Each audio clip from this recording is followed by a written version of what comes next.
인간의 상태가 이거예요. 그 다음에 우리가 볼 때는 참 아쉬운 일이지만 교회 안에 이 D에 해당되는 사람들이 많이 있는 것 같아요. 예수는 믿는다고 하는데 하는 짓 보면은 안 믿는 사람하고 전혀 다를 바 없는 그런 인간들이 있어요.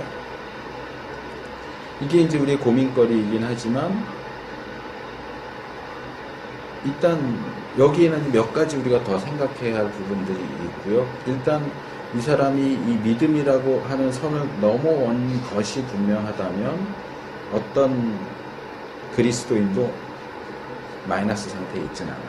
예수를 믿는 여기 어디에서든지 어느 상태, 어느 위치에서든지 예수님을 그리스도로 진심으로 고백하는 순간 이 상태에 들어와요.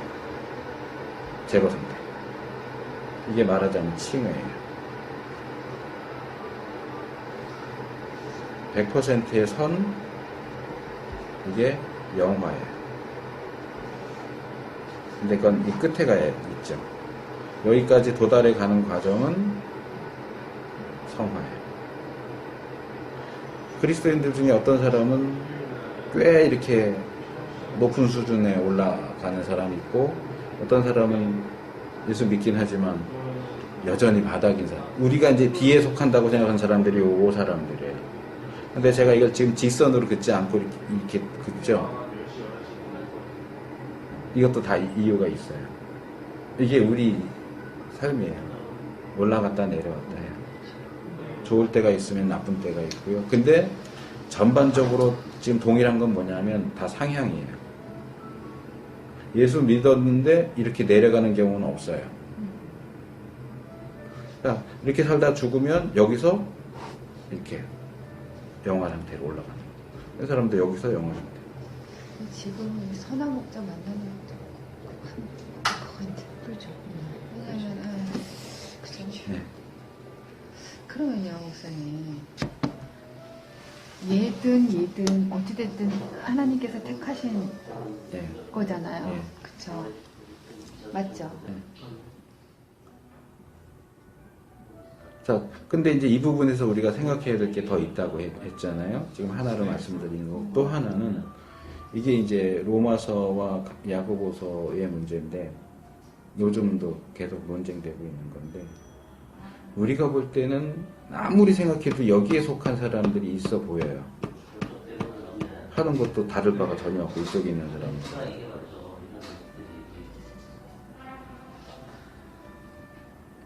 그럴 경우에 두 가지로 가야 되는데, 하나는 이렇게 바닥을 헤매는 이런 케이스이거나 안 넘어갔거나 자기는 믿는다고 하는데 안 믿은 거예요. 근데 이건 우리가 판단할 수 있는 문제는 아니에요. 그러니까 우리가 어떤 사람을 향해서, 그러니까 이런 구원론 문제를 다룰 때는 이걸 다른 사람에게 적용하지 않으셔야 돼요. 자신에게만 적용하셔야 돼요. 이런 거 이제 새로운 거 배웠으니까 딱 하고, 너는 E 마이너스, 넌 D 마이너스, 이렇게 하면 안 돼요. 커피예요? 절대로. 이건 절대로 그 우리 자신에게만 적용시켜야 되는 거고, 다 좋아요. 이거 남에게 적용시키면 안 돼. 그거는 하나님이 판단하실 일이에요. 바울이 뭐라 그래? 나도 나 자신을 판단하지 않는다고 그러잖아요. 이건 마지막 때 하나님이 판단하실 문제이기 때문에 우리가 하나님도 아닌데 하나님인 것처럼 너는 아니야, 너는 네가 믿는다고 그러지만 안 믿는 거야, 이렇게 말하면 안 되는 거예요. 이건 굉장히 중요한 문제예요. 그러나 우리가 우리 자신을 이해하는 데 있어서는 이게 굉장히 중요해요. 사실 이 내용이 제가 대학교 졸업 논문으로 쓴 거예요. 이런 내용을. 이게 제가 학부 다닐 때 김우영 교수님이 이 도표를 알려주셨어요. 수업 시간에. 그분은 지나가는 지구로 툭 던졌는데 저한테는 제 구원의 문제, 죄의 문제를 풀어가는 데 있어서 굉장히 중요한 도움이 됐던 책이에요. 그래서 이거는 말로만 한 거고. 그러니까 가짜 신자인 거죠. 가짜 신자도 있어요. 난 여기서 11조를 생각을 해요.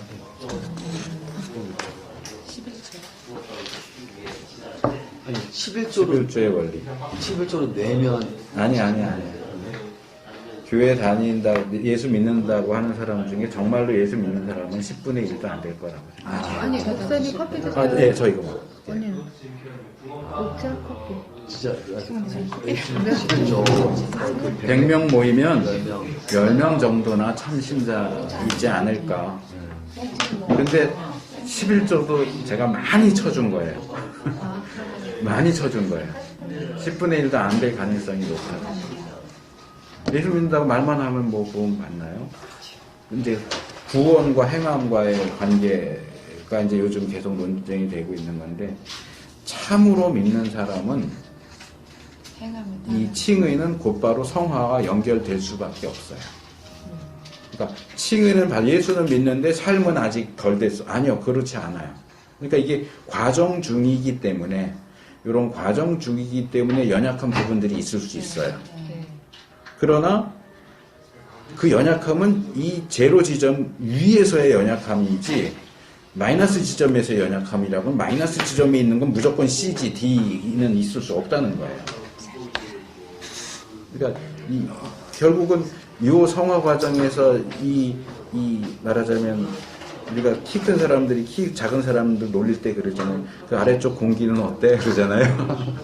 이 아래쪽, 위쪽은 뭐 얘기할 게 없지만 이 아래쪽에서 숨쉬고 사는 사람들의 문제가 가장 큰 문제가 결국은 죄의 문제인 거죠.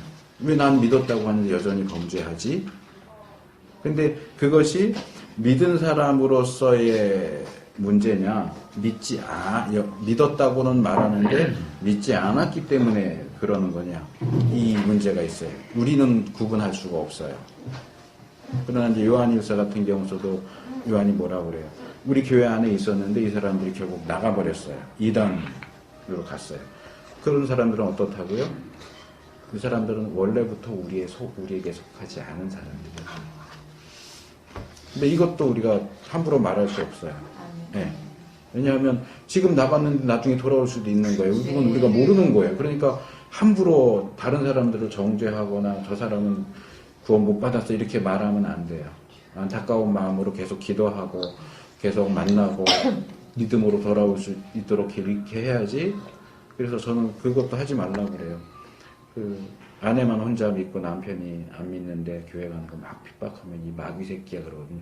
그러면 안 돼요. 마귀 새끼는 구원 못 받아요. 그러던 분이 언제 돌이켜서 믿을지 모르는데 자기 남편을 지옥 갈 수밖에 없는 존재로 그렇게 정죄하면 안 돼요. 그렇죠. 네. 안 되죠. 네. 근데 이제 너무 악에 바치면 그러거든요. 그래도 안 되죠.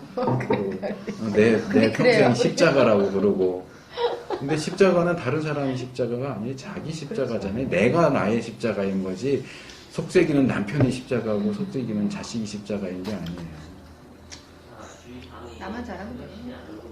나만 잘하면 되는 건 아니고 내가 잘하는 건 기본이고 내가 잘하는 게 기본이고 그 다음에 이제 더 나가야 되죠.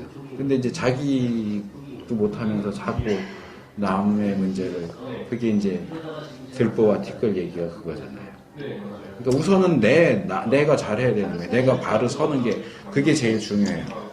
그 다음에는 이제 난 섰으니까 이제 난 다 했어. 그러면 안 되고 이제 내가 섰으니까.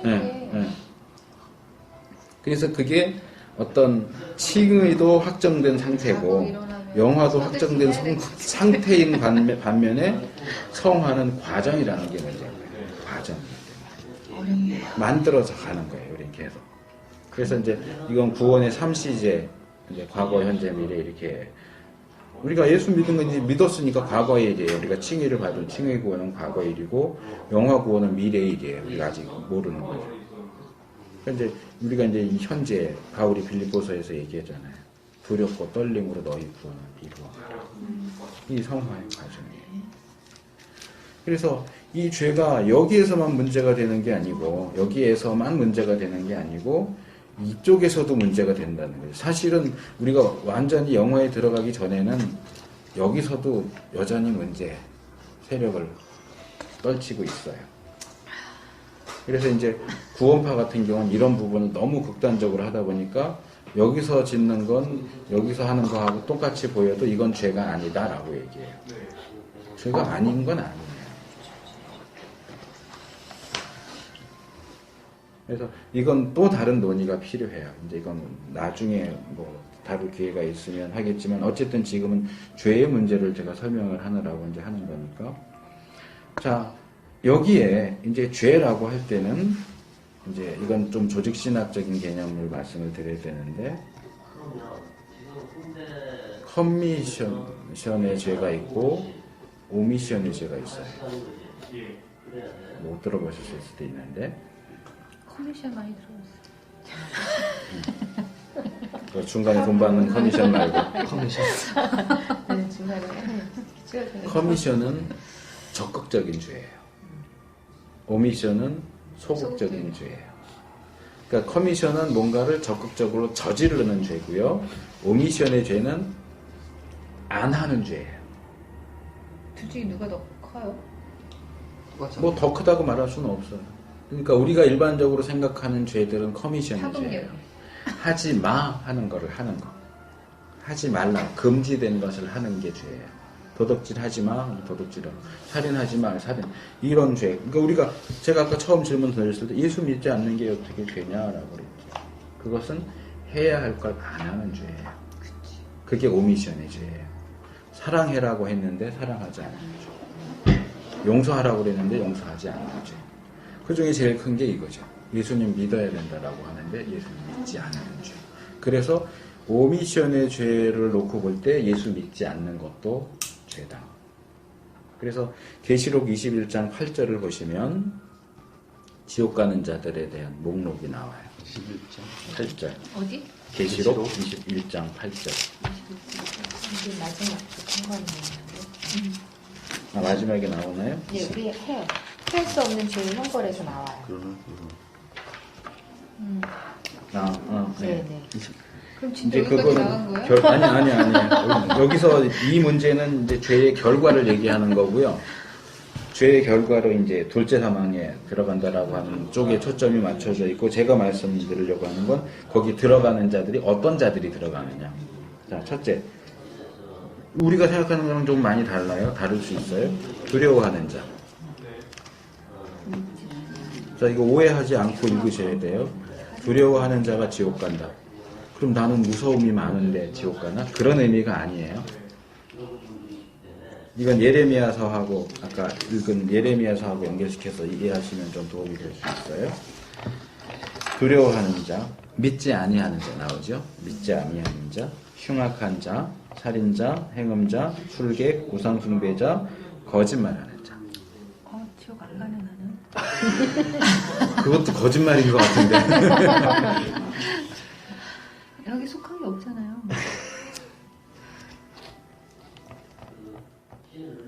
당연히 안 가셔야죠. 여기 이제 우리가 끄떡끄떡할 수 있는 것들이 있는가 하면 좀 갸우뚱할 만한 것들, 두려워하는 자들, 뭐 거짓말하는. 아니 사람이 살면서 거짓말 안 하는 사람이 어디 있어요? 이것도 거짓말이에요? 그것도 거짓말. 아니요. 뭐. 예를 들어서요. 이렇게 대화를 했어요. 지사님과 좀 대화를 했어요. 근데 제가 이렇게 얘기하다가 지사님이 저한테 뭐 물어본 거예요. 근데 제가 이렇게 말을 하게 되면 지사님이 상처를 받으세요. 상처를. 그러니까 선의의 거짓말. 선의의 예, 거짓말. 그러니까 그 말하기가 왜냐면 예를 들어서 그래 못생겼는데 못생겼는데 못생겨서 그냥 그러면은 상처받으니까 민주적으로 생기셨네. 아니지. 그럴 때는 난 이쁜 점을 막 찾아요. 거짓말을 못 하겠어요. 아니 근데 그런 부분이 귀엽다. 아니라 개성있게 생겼다고. 예를 들어서 저랑 교수님하고 이제 집사님 얘기를 한 거예요. 근데 집사님은 아는 거예요, 그걸요. 그래서 뭔 얘기했냐? 예를 들어서요. 뭔 얘기냐? 그냥 다른 얘기 안 했어요. 하지만 그 얘기는 나중에 들은 거지 제가요. 들었는데 저는 그냥, 담화. 그냥 침몰 시키고요. 근데 별얘기 없었어요. 이렇게 했을 때는 그냥 왜냐면 얘기하게 되면 또한 곤란해지니까 이런 것들은 그게 선의거든요. 이런 것들은 어떻게 된 거예요? 그거는 좀 복잡해요. 그렇게 설명하기가. 뒷담화하는 사람을 막 만나지 마세요. 그러니까 웬만하면 그거에 아니 뒷담화 하려 그러면 아우 저 잠깐 어디서 갔다 왔어. 일단 기본적으로는 성경은 거짓말을 하지 않는 것을 이야기합니다. 근데 이제 성경을 해석하는 데 있어서 어려움이 있는데 참 그게 너무 보통 네. 힘들어요. 왜냐면 진실이 때로는 비수가 되기 때문에 그렇죠, 맞아요. 실제는 가려되니까. 맞아요. 그럴 수 있어요. 라합의 거짓말을 말로도 보통 예를 많이 들죠. 라합의 거짓말을 많이 폭력을 드는데 피울 수 있으면 제가 그러면 사실 해석이 어려운 게 하나님도 거짓말 하시는 것처럼 보이는 경우가 있어요. 성경.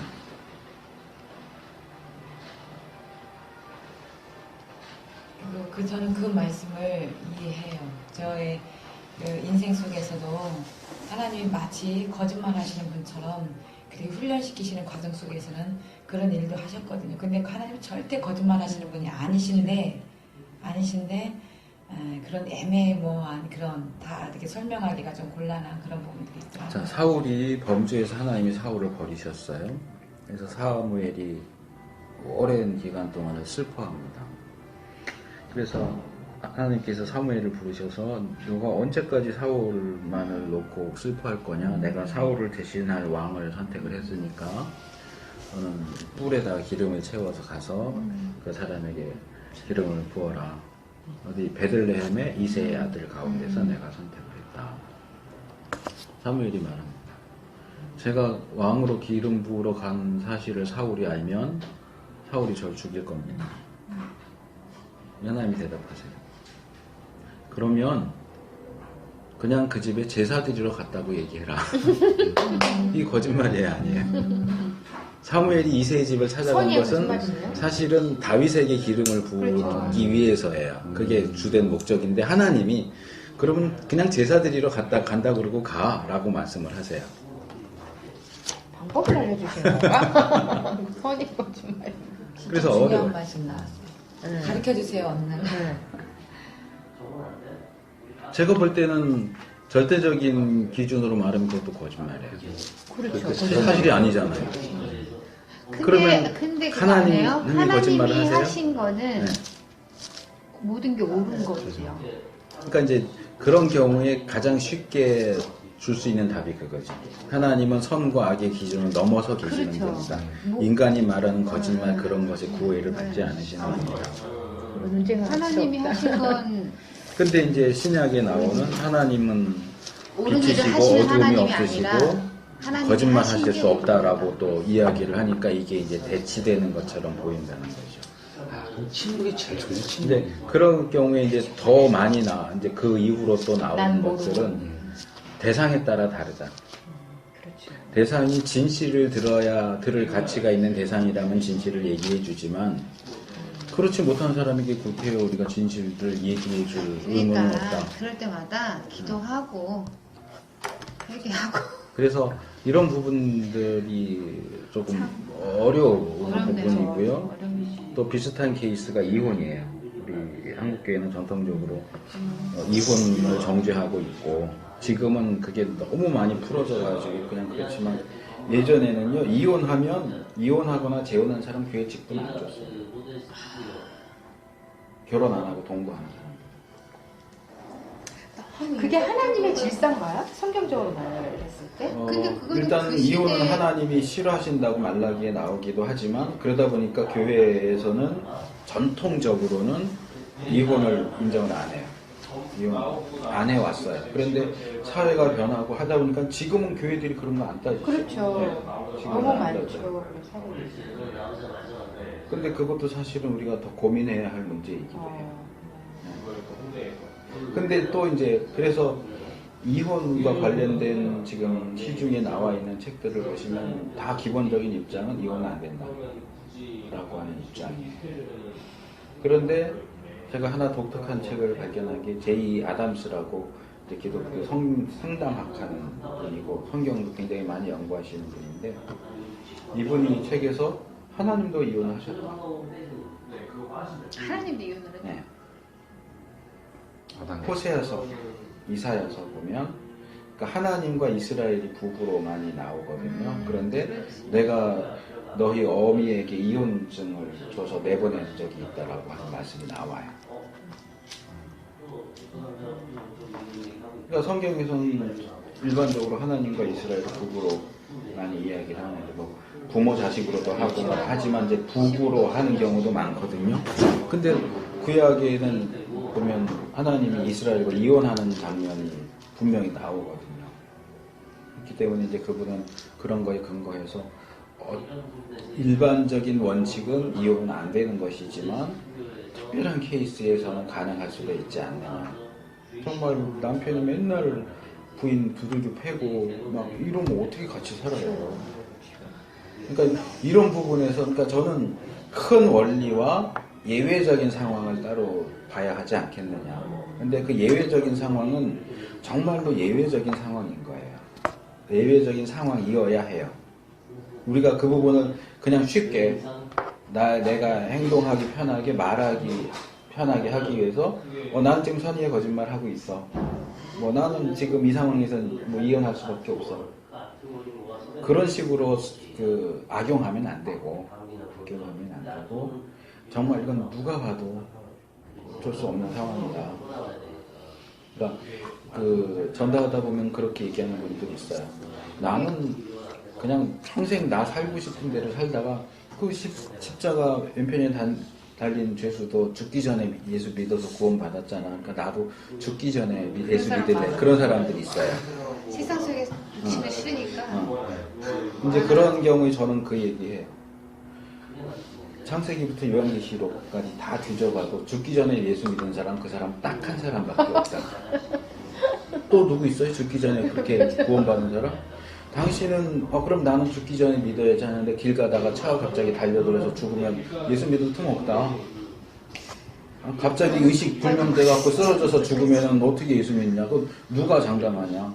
성경 전체 역사에서 죽기 직전에 정신 똑바로 가지고 죽기 딱 직전에 예수 믿어서 구원받은 사람은 딱 한 사람밖에 없는데 너가 두 번째 사람이 될 거라는 뭘로 보장하냐. 그건 일반적인 케이스가 아니에요. 정말로 특별하고 예외적인 케이스예요. 그것처럼 어떤 선의의 거짓말이라든지 이혼이라든지 이런 부분들도 우리가 보통 음행의 연고로 예수님이 말씀하시잖아요. 근데 구약 율법에 비춰보면 사실 그것도 문제가 생겨요. 음행의 다른 거는 안 되고 예수님이 인정하신 유일한 케이스가 음행의 연고로 이혼할 수 있다예요. 그런데 구약 율법에 의하면 음행을 범하면은요 돌로 쳐서 죽이게 돼 있어요. 어떻게 이혼해요? 상대방이 돌로 맞아 죽는데 어떻게 이혼을 하냐고요? 구약에 여자가 음행했을 경우 그러잖아요. 근데 남자가 음행했을 경우도 돌로 쳐 죽을 수 있나요? 남자가 음행했을 경우 네. 마찬가지예요. 네. 네. 구약에 나오나요? 똑같아요. 네. 남자 여자 다 죽여요. 죽을지. 죽을 사람 많네요. 이 세상에. 이 세상에. 그러니까 만약에 그런 일로 인해서 이혼을 했으면은 뭐 그런 거 가지고 다른 사람들의 그 정죄를 받을 필요는 없는 거 아니에요? 근데 율법은 누가 만드신 거예요? 하나님이 주신 모세를 거잖아요. 통해서. 왜? 네? 왜? 지금 저한테 반말하고 당황하셨습니까? 아니요. 죄송해요. 농담이에요. 네, 왜? 왜 주신 거예요? 하나님께서 하나님의 백성, 하나님과 언약을 맺은 언약 백성이 살기를 원하시는 기준으로서 주신 거예요. 그렇죠. 그게 사랑이잖아요. 너가 나의 백성이라면 네, 이렇게 살아라. 그거는 정죄키 위해서 주신 게 아니잖아. 너 이렇게 하면 내가 복 주고 이렇게 하면 벌 줄 거다. 그것도 있어요. 있지만 같이 어찌됐든 주어졌기 사랑으로 그 혼탁한 거기에 그렇죠. 어떤 하나 율법으로 흠 잡아서 때리려고 주신 건 아니에요. 아니잖아요. 그러니까 지금 시대가 이만큼 많이 흘러왔잖아요. 네. 그러니까 그게 사랑이 바탕이 되면 선의의 거짓말, 예를 들면 내가 내 이익을 위해서 선의의 거짓말을, 그러니까 그 기준이 저는, 그리고 하나는 이 사람이 이혼을 하고, 물론 율법적으로는 이혼이 안 된다고 했지만 정말 이 굴레가 지옥이라고 느끼면 거기서 벗어나야 되는 게 곧 사랑 아니냐 이거죠. 이혼은 안 되지만 그 행위가 중요한 게 아니다. 저는 그러니까 제 생각엔 그러고 우리가 정죄할 일은 아니고 그 사람이 하나님이 다 만지시고 어루만지시고 다 하시는, 왜냐면 우리만 택한 백성이 아니잖아요. 얘가 믿고 안 믿고가 아니라 하나님은 다 사랑하사 다만 아픈 자식이고 뭐 이렇게 안타까움들이 있겠죠. 그거는 각자 하는 거고 두 가지 내가 측면으로 말씀을 드릴 수 있는데요. 네. 그러니까 이제 이혼이나 거짓말은 제가 이제 지금 설명을 드려서 기본적인 원칙은 아니다고, 그러나 아주 특별하게 예외적인 케이스로 우리가 인정할 수 있는 부분은 남겨둘 필요, 이건 제 견해예요. 남겨둘 필요는 있다라고 하는 거지만, 얘기하셨습니다. 그런데 거기서 우리가 이제 조심해야 될 게 뭐냐 하면, 그렇다고 해서 기준을 놓치면 안 돼요. 그렇죠. 네. 그러니까 동성애 같은 기준이 있어요. 경우는 좀 다른 문제이지만, 예를 들면 이제 자꾸 시대가 변하고 뭐 미국도 그렇죠. 막 그러고 그러면 그럼 우리가 결국 교회에서도 동성애를 받아들여야 되느냐? 그건 아닌 거예요. 그건 동성애자들을 사랑을 가지고 네. 그들도 구원이 필요한 존재니까 그렇죠. 그들을 보듬어 안고 그 죄악된 행위를 버리고 하나님께 돌아오도록 이렇게 해야 되는데, 기존의 기독교계는 정죄하기에 급급했어요. 그들의 또 구원이 필요한 존재라는 사실을 별로 생각 안 하고 무조건, 그리고 또 자꾸 자기네들이 문제가 없다고 자꾸 주장하니까 괘씸해라서라도 더 일단 정죄하는데 급급했는데, 동성애가 죄다라고 얘기해줘야 돼요. 그리고 그렇다고 해서 그 사람들을 미워하면 안 되고, 그렇죠. 어쨌든 그 죄를 버릴 수 있도록 도와주고, 그렇죠. 그게 사랑이잖아요. 그렇게 해야 되는 거죠. 이제 그런 두 개의 부분을 생각을 해야 되는데, 거기 이제 또 하나의 문제점이 뭐냐 하면, 미국 신학자 중에 제가 지금 이름은 기억이 안 나는데, 시츄에이션 에틱스라고 하는 게 있어요. 우리나라 말로 상황윤리라고. 그러니까 윤리의 절대적인 기준은 없다라고 주장하는. 이제 집사님이 그렇다는 건 아닌데 조금 맥이, 사상적인 맥이 좀 연결되어 있는 것 같아서 제가 말씀을 드리는 거예요. 그 신학자 주장은 뭐냐면 모든 것의 기준은 사랑이다. 그러니까 이렇게 얼핏 들으면 맞는 거예요. 그러니까 그 사람이 예를 드는 건 이런 거예요. 나치 시대에 남편이 붙잡혀 있는데, 포로로 잡혀 있는데, 간수가 그 아내에게 너 나랑 자면 네 남편 풀어줄게. 그래서 아내가 남편을 풀려나도록 하기 위해서 간수와 잠을 자면 이게 간음이냐 아니냐. 그 사람은 아니라는 거예요. 왜냐하면 남편을 구하려는 사랑에 의한 행동이기 때문에. 그러니까 이거는 굉장히 잘못된 케이스예요. 근데 그게 그러니까 사랑을 기준으로 제시하는 데 있어서 조심할 필요가 그렇죠. 있으니까, 그게 집사님이 그렇다는 얘기가 아니고 조심할 필요가 있다는 걸 말씀을 드리려고 예를 든 거고요. 그러니까 우리가 뭐 흔히 말하잖아요. 죄는 미워하되 사람 미워하지 말아라. 맞아요. 죄는, 근데 사람을 미워하지 않다 보니까 죄를 죄가 아니라고 말하는 경우까지 왔어요. 이 시대는. 죄라고 안 하고 질병이라고 얘기하잖아요. 분명히 죄를 졌는데 정신적으로 이상이 있어 그러면 병원으로 보내고 감옥으로 안 보내고, 이거는 아니라는 거죠. 그래서 우리가 그런 이 어떤 기준과 사랑 사이에서 혼동하면 안 되고, 이 기준들을 분명하게 세워갈 필요가 있어요. 그리고 예외적인 것은 예외적이어야 하는데, 예외적인 것이 너무 많아지다 보니까 예외적인 것이 일반적인 것처럼 되어버린 시대에 있기 때문에, 우리가 예외를 받아들이는 부분에 있어서도 더 걸러내고 조심할 필요가 있다는 거죠. 네. 일단 그 정도밖에는 얘기할 수가 없어요. 제가 답을 드릴 수 있는 문제는 아니에요. 하나님한테 가실까요? 또 고민하시면서 기도하시면서 각자의 신앙 양심에 따라서. 아까 그 거짓말 얘기할 때 집사님 힌트를 주신 게, 그 내 유익을 위해서 거짓말하면 정말로 그건 큰 죄인데, 어떤 그 다른 사람에게 상처를 입히지 않게 해서 그 영혼을 살리기 위해서라든지, 그 어떤 그 상대방을 위한 그 차원에서 뭔가 하는 일에 대해서는 하나님이 우리 마음의 중심을 보시니까 그런 것은 좀 하나님께서 조금 봐주시지 않을까라는 좀 예외적인 생각이 근데 들어요. 정말 예외는 예외로 밀쳐놔야 돼요. 아니, 예외를 자꾸 네. 가져오려고 하면 안 돼요. 그러니까 여기에서 아까 그런 질문을 했잖아요. 그래서 제가 이제 그 힌트 받아서 드리 말씀드린 거고요. 진짜 저기 교수님한테 이런 얘기가 나왔을 때 또 궁금한 게 있어요. 나아만 장군이 질병을 치료받았잖아요. 그게 네, 그 열왕기하 5장 18절에 있는 말씀인데 우상 저희가- 림몬 신당에서 네, 절하는 림몬당에서 거요? 전하는 거에 대해서요. 네. 거기서 엘리사가 얘기를 한 부분은 저는 그거 나쁘게 보는 분들도 있지만 저는 긍정적으로 봐요. 왜냐면 그 나하만 장군이 서 있는 입장이 있고 왕이 가장 신뢰하는 사람이고 그리고 림몬은 우상에게 절하고자 해서 절하는 건 아니거든요. 의지하고 숙이니까 같이 숙이게 되는 거지 나하만 자신은 림몬 신에게 절하려고 하는 의도가 전혀 없어요. 그냥 겉으로 볼 때는 숙이는 걸로 보이지만 그러니까 제가 볼 때는 전혀 문제가 이게 없어요. 굉장히 중요한 게 뭐냐면요. 지금도 제사를 지내는 집이 있는데 믿는 자들에게 이러한 일들이 있을 수 네. 있다라는 거죠.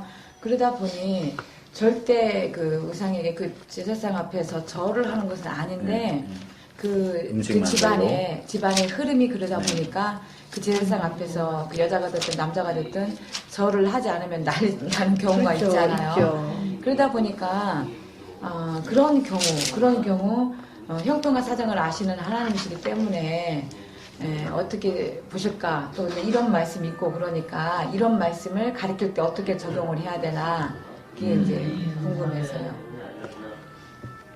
엄밀하게 유교적인 제사를 드린다고 할 땐 여자들한테는 여자들 절 안 시켜요. 시키더라고요. 근데 요즘 그게 이제 많이 변했잖아요. 변해가지고. 옛날에 유교적인 거는 그런 관습이었지만 여기도 세상이 많이 변했어요. 바뀌어서 각 가정마다 다 원래 틀리기 두어 개만 있어야 때문에 되는데 이제 조상을 숭배하는 네. 차원에서 여자들까지도 시켜버리는 네. 거예요. 그거는 상징적인 측면이 굉장히 강하기 때문에 저는 절하는 건 거부해야 된다고 생각을 해요. 그러니까 나만의 케이스하고는 좀 다르다고 할 거예요. 그것이 그러니까 그대로 그런 그 가져오기는 형편과 어렵다.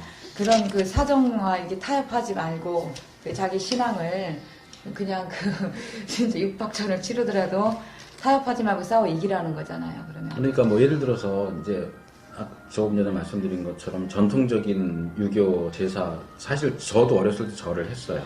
모태신앙인데 왜냐하면 우리 어머니만 믿으셨고 아버지, 고모, 작은아버지 다 안 믿으신 상황이기 때문에 막 새벽같이 일어나갖고 절하고 그러면 우린 또 남자들 형제들만 셋이 있었기 때문에 그냥 뭐 하라고 그러면 하고 했었는데 이제 지금은 다 믿으시니까 이제 고모님이 돌아가셨지만 안 하죠. 근데 한국 교회에 있어서는 좀 상황이 달라요.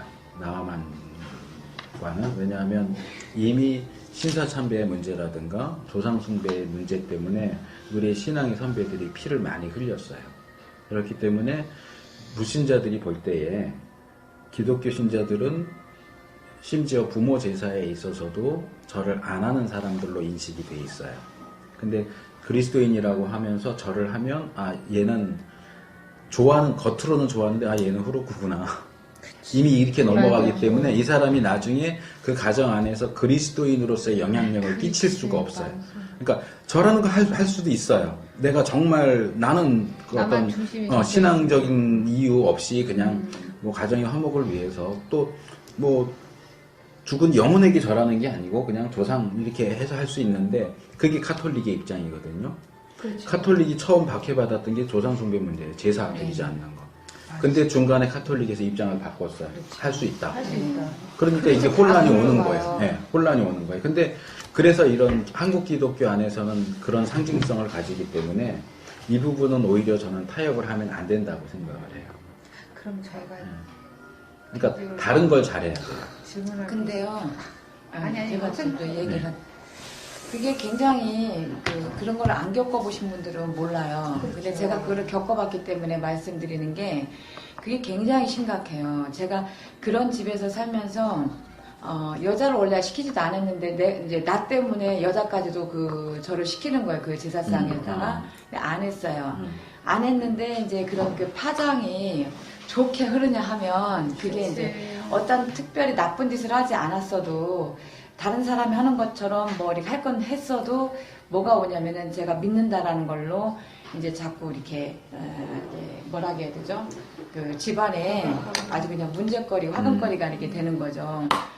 그런 식이 되는 것 같아요. 그래서 항상 팔이 안으로 굽으니까 뭐 어떤 며느리 편이나 어떤 새로 들어온 사람 편이 아니라 그 아들 그 원래 그 본 자손의 편에서만 얘기를 하니까 어려워지는 거예요. 어려워지고 외로워지고 힘들어지고 그러면서 결국은 가정에 이게 이게 부부간이가 문제가 이렇게 최악의 경우까지 오거든요. 왔거든요. 그러면은 그런 거에 대해서 그러니까 예전의 신앙은 무조건 안 돼. 그러니까 저는 그거에 대해서 분명히 기도를 했어요.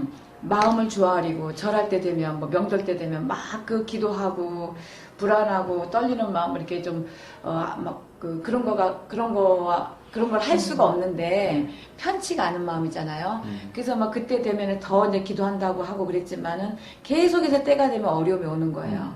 그러다 보니까 이렇게 많은 가족들은 이만큼의 무리와 함께 저는 혼자가 되어가지고 혼자 싸우다 보니까 제가 이기는 것이 아니라 거기서 이제 탈락이 되어버리는 거죠. 그러니까 그때 당시에는 그거를 그런 것이 많이 힘들었고, 그러니까 영적으로 문제까지 와버리더라고요. 이제 견디고 이기고 하려고 했지만은 지금 원인은 잘 모르겠지만 그래도 저도 잘한다고 해서 100% 잘한 건 아니니까 그렇지만 그 결과가 아주 나빠져 버리니까 이런 부분에 대해서 고민이 되는 거예요. 그래서 제가 교수님께 이 말씀 드리는 거예요. 저도 지금도 신앙관은 그래요. 제 신앙관은 절대 어떤 그 불의와 타협해서는 안 된다는 생각이에요. 타협은 절대 안 되는데 근데 가정이 지켜지는 건 굉장히 중요하다는 생각이에요. 그렇죠. 굉장히 중요하고 그것은 깨지면 안 돼요. 그 가정을 위해서 지키기 위해서 하나님 우리 마음의 중심을 아시니까 내가 할 수 있는 어떤 것이든지 최선의 노력은 해야 된다고 생각을 해요. 하고 이것도 하고 저것도 하고 할 수 있는 대로 해야 된다고 생각해요. 그렇게 했음에도 불구하고 어떤 상황이 만들어졌다면 어쩔 수 없는 거지만 그런데 어떤 사람은 지금도요 이런 그 신앙 그 성경을 기준으로 해서 그 제사에 참여해야 되냐 말해야 되냐 그거 갖고 큰 갈등을 겪으면서 이렇게 부부간에 문제가 있을 수도 있는 거고 사실 우리는 주님을 믿는 것이 편안하지만 그렇지 않은 사람도 의외로 많이 있다라는 거죠. 그래서 그러니까 저희 보고 불교 믿으라면 우리가 받아들이겠냐고요. 안 믿죠. 그러니까 똑같은 이치라고 저는 생각을 해요.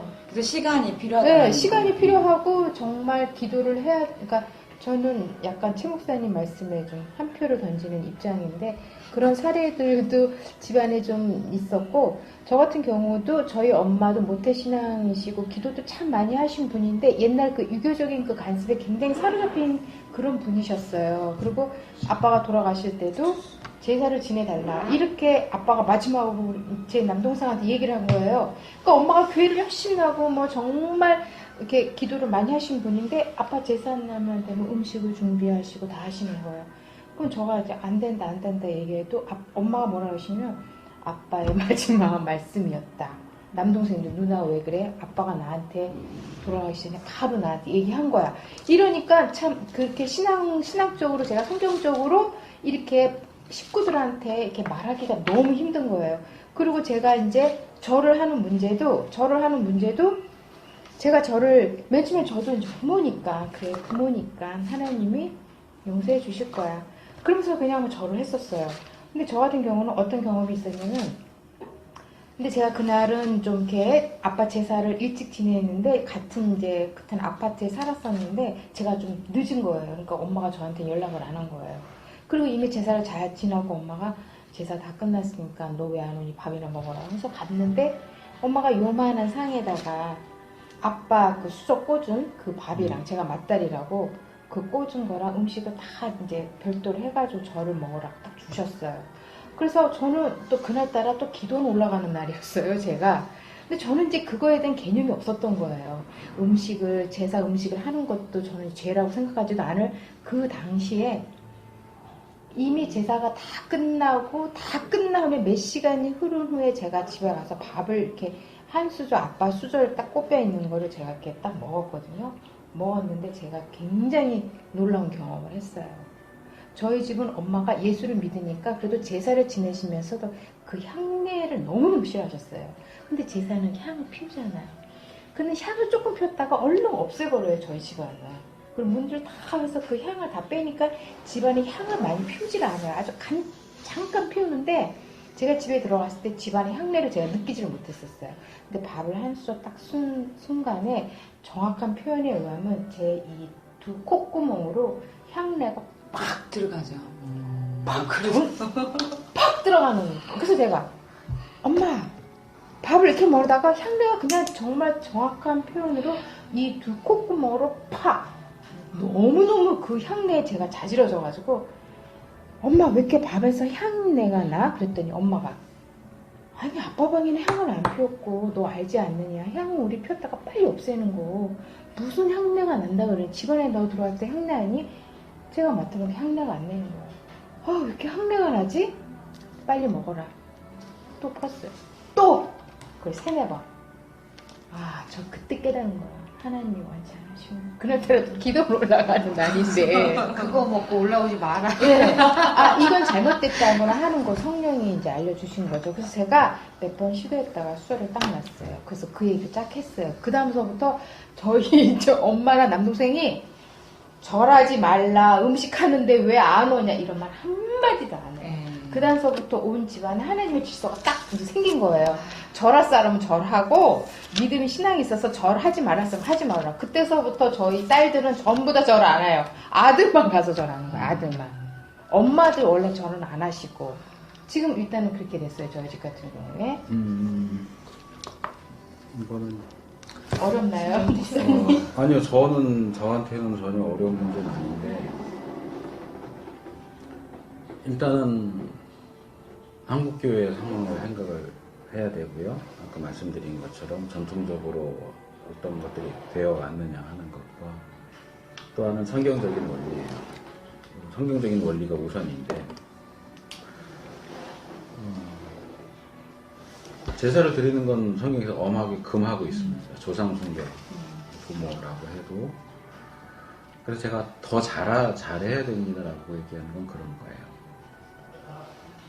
제사에 절을 할 수 있지 않느냐, 가정의 화목을 위해서. 그러면 그리스도인이 직장 가서 술 마실 수 있잖아요. 직원들과 화목을 위해서.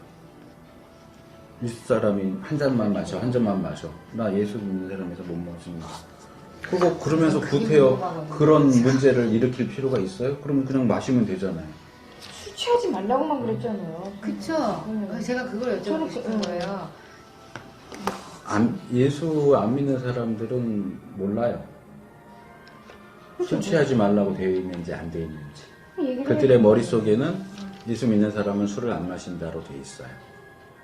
잘못됐다고 그렇기 때문에 어떻게든 예수 믿는 사람은 술을 먹이고 싶은 거야. 아, 그래서 계속. 그래서 한 명씩 정복하면서 아무개 과장도 교회 집사인데 마셔. 너도 마셔. 이제 마시면 이 사람이 그 다음 사람의 또 샘플이 되는 거지. 아무개도 집사인데 마셨어. 이러면서 계속. 그래서 믿는 사람들이 술 마시도록 해서 자기들은 나름대로는 이제 믿는 사람들을 타락시키는 거지. 믿는다고 아무리 큰 소리 쳐봐야 별거 없더라. 결국은 다 마시더라. 이것하고 제사에 절하는 것하고 저는 비슷한 걸로 그럼 안 봐요. 마셔야 되는 거예요? 저는 술이 죄라고 생각하지는 않아요. 지금 목사님 말씀하신 것처럼 성경이 물론 잠언에는 보지 말라는 내용이 나오긴 하지만 전반적인 성경 전체적인 것은 취하지 말라로 돼 있지. 예수님도 포도주 만드셨고요, 드셨고요, 그렇죠? 마태복 그 성찬이잖아요. 그 마태복음 아니요, 가나의 혼인잔치에서 포도주 만드셨잖아요. 만드신 거고 저는 그러면 그거를 안 마셨어도 만든 거는 상관없어요. 안 그러니까 마셨으면 예수님도 하는. 되게 미식가였고 늘 그리고 예수님에 대해서 양조장을 제일 먼저 예수님에 대해서 혼인에 사람들이 맞아. 그 당시 예수님을 네. 반대하던 사람들이 술을 가르쳐 주셨어요. 뭐라고 비난해요? 먹기를 즐겨하고 포도주를 맞아. 탐하자. 예수님 포도주 드셨어요. 네, 많이 잘 드셨어요. 네, 잘 드셨는데. 네. 나 너무 그런 말씀 듣기 너무 힘드네요. 그 충성된 종과 악한 종의 비유가 나오잖아요. 그죠? 그 마태복음 24장 그 악한 종에 대해서 주인이 저리 오리라 생각하여 동무들을 때리고 술친구들로 더불어 먹고 마시게 되면 생각지 알지 못하는 시간에 그 종의 주인이 이르고 지옥 간다라는 그런 말씀도 나오는데요. 저는 성령의 성령이 되신 성전이기 때문에 성전은 거룩해야 되고 구약에도 관유를 거룩하게 했잖아요. 그래서 우리의 몸은 성령이 거하시는 성전으로서 거룩하고 구별되게 돼야 된다고 생각을 하거든요. 예수님이 포도주 가나 혼인잔치에서 포도주를 만든 거에 대해서는 저는 그 영적으로 해석을 했거든요. 어떤 그 성경 말씀 전체를 영적으로 해석하지는 않는데요. 그 말씀에 대해서는 그렇게 해석을 해야 된다라는 생각을 했어요. 그리고 또 그런 감동 주셨었고요. 저는 술에 대해서는 그래요. 적극적으로. 그러니까 어떠한 상황에 따라서 모르겠어요. 그 믿음에 따라서 믿음이 연약할 때는 그렇게 할 수도 있겠죠. 어떤 그 과정, 성화의 과정을 밟아나가는 그 과정 속에서는. 그러나 신앙이 이렇게 좀 장성한 했을 때는 어떤 그 성화의 과정을 이렇게 많이 밟아간 사람, 정말 하나님의 은혜를 깊이 경험하고 우리를 부르신 목적이 교제라겠는데 주님과 그 교제가 이루어진 사람들은 그렇게 할 수 없을 거라고 생각을 해요. 누가 성경에서 하라 하지 말라 그걸 떠나서 또 할 수 없을 거라고 생각을 해요. 근데 목사님 근데 저는 이제 플레스타인 지역에서의 포도주는 독일에서 맥주하고 같은 거예요. 나도 조금 왜냐면 이제 그게 술을 먹는다 그러잖아요. 내가 없어지고 그거는 아닌데 이게 좋은 관계 유지에 맛있는 거 먹고 이야기 나누고 약간의 그 정도는 정제하지 않는 게. 근데 한국 교회는 초대교회부터 술을 금지시켜 왔어요. 그렇죠. 특히 우리나라 그렇기 때문에 한국 사람들의 정서 속에는 그리스도인은 술을 마시지 않는다고 되어 있고 담배 피지 않고 그 부분에서 술 안 먹고. 우리가 구태여 마셔도 상관없어 하고 자유롭게 술에 대해서 그렇죠. 자유로운 태도를 취할 필요는 없다고 생각해요. 그렇죠. 그거는 믿음이 약한 자들에게 시험거리를 주는 거기 때문에 바울이 얘기하잖아요. 포도주, 고기 먹는 거 나는 아무렇지도 않다. 그런데 그것 때문에 시험에 든다면 나는 평생 먹지 않겠다. 포도주 먹는 게 죄라서가 아니고 고기를 먹는 게 죄라서가 아니고 왜냐하면 약한 사람들이 볼 때는 어떻게 술을 먹어? 라고 하니까 나는 먹어도 아무 상관이 없는데 내가 먹는 걸 본 나보다 연약한 사람들이 시험에 들기 때문에 나는 그 사람들을 위해서 안 먹겠다. 평생을 안 먹겠다. 이게 이제 로마서하고 고린도서에 보면 그런 이야기들이 계속 나오거든요. 교수님 한 예로 저희 신랑이 이제 아무래도 이제 사업을 하니까 오히려 지금 저희가 이렇게 얘기를 이렇게 나누고 있는 술보다는 더 오히려 그리스도인으로서의 그 생활에 더 죄를 짓는 사람이 더 일반 세상 사람들은 더 많이 얘기를 한다는 걸 알아야 될 것 같아요.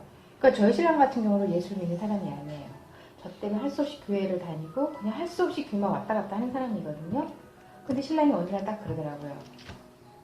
내가 믿지 않는 교회 다니는 사람들하고도 술자리도 해봤고 많은 일들을 해봤다. 근데 저희 신랑이 뭐라 그러냐면 내가 예수 믿는 장로나 이런 사람들이 집사나 이런 사람들이 술 먹는 거는 그래 분명히 성경에 술 먹지 말라고 나도 그런 소리 들었는데 그 사람들이 술 먹는 거는 나는 이해할 수 있어. 그런데 그런 사람들이 술도 마시고 나쁜 짓 하는 건 그건 용서 못하겠다. 그건 나는 용서 못하겠다가 아니라 난 그 사람들 정말 이해가 안 된다. 무릎 사람? 아니요. 그러니까 뭐 아까 말한 대로 뭐 커미션을 요구한다거나 뭘 하는데 너 나한테 돈을 줘야 내가 너한테 이 오다 줄 거야. 근데 그런 사람들이랑 바이어들이랑 그 사람들이 믿는 사람이라는 거예요. 그렇게 식사 대접을 하고 이러면 술도 당연히 하고 그러는데 본의 아니게 여자를 요구를 하고 그래. 돈도 요구하고 그러니까 신랑이 뭐라고 했냐면 야 그 사람 장로야. 장로인데 나한테 밥을 먹게. 그래서 밥을 먹었는데 나한테 돈을 요구를 해. 근데 그 신랑 입장에서는 믿지 않는 사람이잖아요. 믿는 장로가 내 바이어예요. 바이어인데 그래 술 먹는 건 좋다 이거야. 근데 나한테 요구하는 게 여자를 대달라고 요구를 하고 장로가 어떻게 그렇게 할 수 있느냐? 그리고 장로가 어떻게 야 이번에 오다 줬으니까 뭐 오다 금액에 뭐 몇 프로를 나한테 커미션을 줘라. 회사 사람들 모르게 그래서 다른 계좌번호를 딱 준다든지 아니면 현금으로 언제 딱 갖다 달라. 그러면서 신랑이 하는 소리가 저보고 이러는 거야. 돈을 얼마 준비를 해라. 현금으로. 왜? 그 장로가 돈을 달래. 제가 갖다 드릴게요. 자, 시간이 거의 돼서 오늘 이 과를 못 끝낼 것 같고요. 그러니까 오히려 예. 그러니까 목사님, 그러니까 그 술 그런 거는 이게 진도보다 나가고. 예. 오히려 더 아니, 중요한 문제예요. 사실은 중요한 문제인데 우리가 이 부분 어쨌든 죄와 관련해서 기준을 분명하게 세우는 그러니까 것이 맞네, 얘기가. 필요해요. 네, 필요하고요. 칭찬은 없어, 일단 제가 오늘 2번 문제까지는 마무리를 해야 되는데 지금 몇 분이라고? 28분이네. 그러면 이걸 제가 갖고 있다가 다음번에 좀 더 이어서 할게요. 더 지금 여기서 추가적으로 말씀드리기는 어렵고 책을 좀 뭐 당장은 아니지만 일본 분이에요. 엔도 슈사쿠라고 하는 분. 저는 책 많이 침묵이라는 책이에요. 읽어보셨어요? 엔더 슈사쿠. 슈샤코? 슈사쿠. 어떤 내용인데? 침묵 소설이에요. 일본 초대교회 당시 카톨릭. 소설 아니에요. 아니 이거는 슈샵 슈사쿠. 수야. 이건 꼭 읽으셔야 읽어볼게요. 돼요. 침묵. 이거 지금 엔도 슈샵고 슈사쿠. 침묵. 네, 침묵. 책 꼭 읽어보시고요. 필독.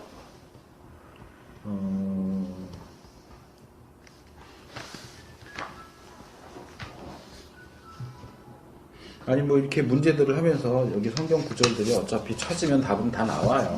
네, 그러니까 우리 실제적으로 부딪히는 문제들을 나누는 건 좀 좋다고 생각을 합니다. 시간이 좀 가더라도 진도를 끝내는 게 중요한 게 아니니까. 아멘. 네, 그러니까 하고요. 그리고 이제 지금 뭐 최 목사님 이제 제가 술에 대한 얘기 때문에 충격 받으신 것 같은데. 죄송해요. 제가 술을 아니요. 저도 비즈니스를 해서 그런 게 있거든요. 저는 술을 취한 적이 없어요.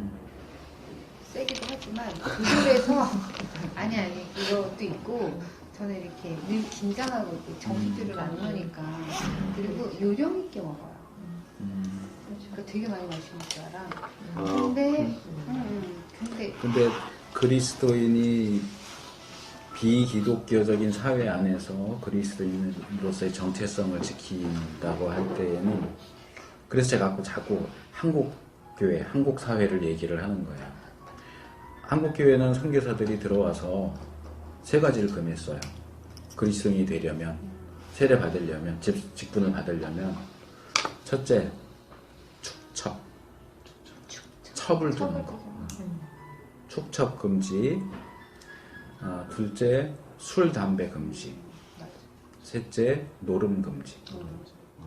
왜냐하면 그 당시 한국 사회가 일제시대였고 나라가 어려운데 이 세 가지 때문에 이게 도저히 안 되겠는 거예요. 그런데 중국 선교사들은요, 중국 들어가서요, 비슷하게 세 가지를 금지를 시켰어요. 축첩 금지, 노름 금지, 네, 술, 담배가 없고 마약 금지예요. 술, 담배 금지 안 시켰어요, 중국에. 왜냐하면 마약이 더 큰 문제였거든요. 그러니까 이거는 시대적인 문제가 있어요. 시대적인 문제가 있고 그러다 보니까 우리 한국 교회 같은 경우는 술 문제가 처음 교회가 시작되는 초기부터 술, 담배는 금지하고 이렇게 내려왔기 때문에 아까 김 집사님 예를 들어서 말씀하신 것처럼 사실 성경이 담배는 나오지도 않고 그렇죠. 술 문제가 언급이 종종 나오기는 하지만 사실 성경에서 정말 문제는 이거다라고 얘기한다면 술보다 수근수근하는 거, 남 흉보고 뒷담화하는 거 그게 더 큰 죄예요 사실은. 근데 우리는 그렇게 생각하지 않아요. 그건 할 수도 있는 거고 술은 절대로 안 돼. 그렇죠. 아니요. 그건 전혀 성경적이지 않아요. 네. 형제를 사랑하지 않는데. 그러니까 그런 부분에 있어서 우리가 좀 생각을 해야 되고요. 네 이웃을 네 몸과 같이 사랑하는 그거잖아요. 예. 사무엘 볼턴이라고 하는 사람이 그리스도인의 자유의 한계라고 하는 책을 이 사람 무슨 언제 읽어? 사무엘. 그러니까 이거는 필독서는 아니 사무엘 볼턴 청교도 목사님이에요. 청교도 목사님인데 이 생명의 말씀사에서 나온. 근데 지금 논의되는 주제와 관련해서는 읽으셔야 돼요. 사무엘 본토. 볼턴. 열자로. 그러니까 이거 제가 지금 설명드린 그거예요. 하는 거 아시죠? 제가 설명드린 그거예요. 그거예요. 나 고기 마음대로 먹을 수 있어. 포도주 마음대로 마실 수 있어. 그런데 나의 그 자유가 다른 사람에게, 다른 믿음이 연약한 형제에게 부정적인 영향력을 끼친다면 내 자유의 한계를 둬야 된다는 거예요. 그 말이 제가 확 와닿았어요. 네. 그게 정말 중요한 것 같아요. 참 성경 말씀 참. 그러니까 이게 그 성경적인 원리를 아주 잘 설명해 주고 있는 책이에요. 그래서 저는 그래요. 저는 개인적으로 술 마시는 것이 지옥 갈 죄라고 생각하지는 않아요.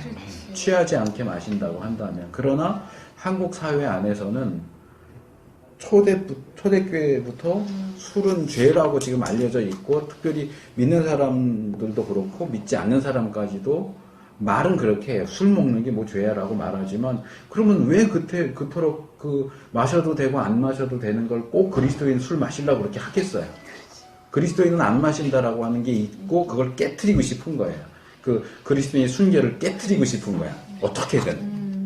그런 상황에서 우리가 자유니까 뭐 마시지 뭐 꼭 그럴 필요 있어? 아니요. 그렇게 우리 한국 상황에서는 그 부분은 한계를 그어야 하는 부분이지 자유를 주장할 부분은 아니에요. 네. 그런다고 해서 우리가 그 부분은 죄야라고, 그거는 성경적이지 않다고 저는 생각을 해요. 그렇기 때문에 그 부분은 저는 그래서 이제 오해를 받기도 하지만 술 마시는 것 자체가 죄는 아니다.